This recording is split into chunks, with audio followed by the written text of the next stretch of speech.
Thank you, Mr. Chairman. General Milley, General McKenzie, thank you all for your service. On July 2nd, 2021, the United States left Bagram Air Base in the dead of night without notifying the base's new Afghan commander, who discovered the U.S. departure more than 2 hours after the military had left. General Milley,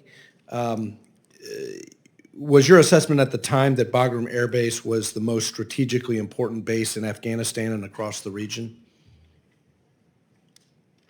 I think it was a strategically important air base. However, at that point, the troops had been drawn down to a degree that it was not defendable by U.S. forces, so there was no question of closing it. As far as the specific information of the Afghan commander, I read that in the media. I don't know. I'd ask Frank to comment on whether he knew or didn't know. Well, sir, was Bagram a key component of U.S. air capabilities to strike ISIS-K and al-Qaeda and to stop Taliban advances? Sure, and it had been for 20 years. And is Bagram Air Base, or was Bagram Air Base the only U.S. air base in a country with a physical border with China? Well, we had several previously, but at that point in time, that was the only one remaining. Who, General Milley, gave the order to abandon Bagram? Well, the president makes a decision, announces it on the 14th of April, and the decision very simply was withdraw U.S. forces and keep a diplomatic presence. The embassy is going to remain in Kabul, and if you're ever going to have to do a NEO, then you're going to have to use the Kabul International Airport as the evacuation airfield. Could a NEO have taken place in a more orderly fashion had it been conducted out of Bagram versus H-Kaya? Sure, but you don't have the forces to defend. It's a question that, it's a non-question in the sense that you don't have the forces to defend Bagram. Bagram would have required, roughly speaking, if U.S. forces are defending it, Bagram would have required about 5,000. If the Afghans are there with you, then you probably could have defended it with 1,800, maybe 2,000, something like that. Sir, but once you make the decision, Congressman, to go to remove U.S. forces, you don't have the option of keeping Bagram. Right. It's no longer there. So who did give the order? Who specifically gave the order to abandon Bagram? And I assume the order was delivered to General Miller. Well, it was General Miller's recommendation that if he's going to withdraw U.S. forces, I can't keep Bagram and HKIA and defend it with 750 guys. It's not even feasible. So that's his recommendation. The plan is brought up through the chain of command. Was there dissent within the military? Was the order given against military advice?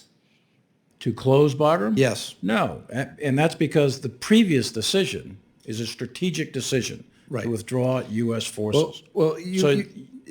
General McKenzie, if I could ask, you stated that DOD and state were operating at different speeds. Do you believe that if state and DOD were on the same page, that Bagram could have remained a viable option for the NEO? The key point the chairman made is this, sir. It's once you go below 2.5K for U.S. forces, you can't hold Bagram. At 2.5, I was enthusiastic about holding Bagram. Scott Miller was enthusiastic about holding Bagram. Understand, but neither one of you recommended to go below. I recommended not. My position then and now is stay at 2.5K. And that's right. General Miller, once the decision is made. Right. Understand. Presidents make decisions, and once that decision is made, we execute.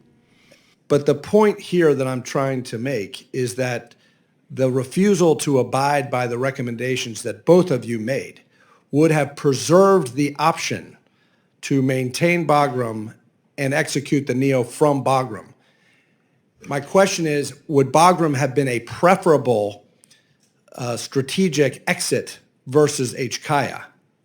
So there are problems with Bagram. It's 30 miles away from Kabul.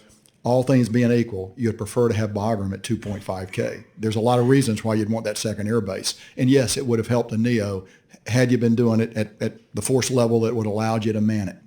Yeah. So it was really the fact that the resources weren't there, the troop levels were not there to actually carry out a successful NEO. General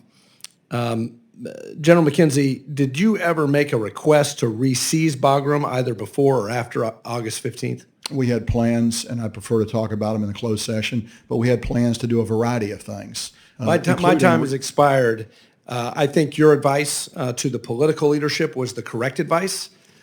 primarily because we lost a key strategic asset in the counterterrorism fight. And now, in retrospect, looking at the fact that we have competition with China and we don't have an air base there, huge strategic blunder in my judgment, without a yield.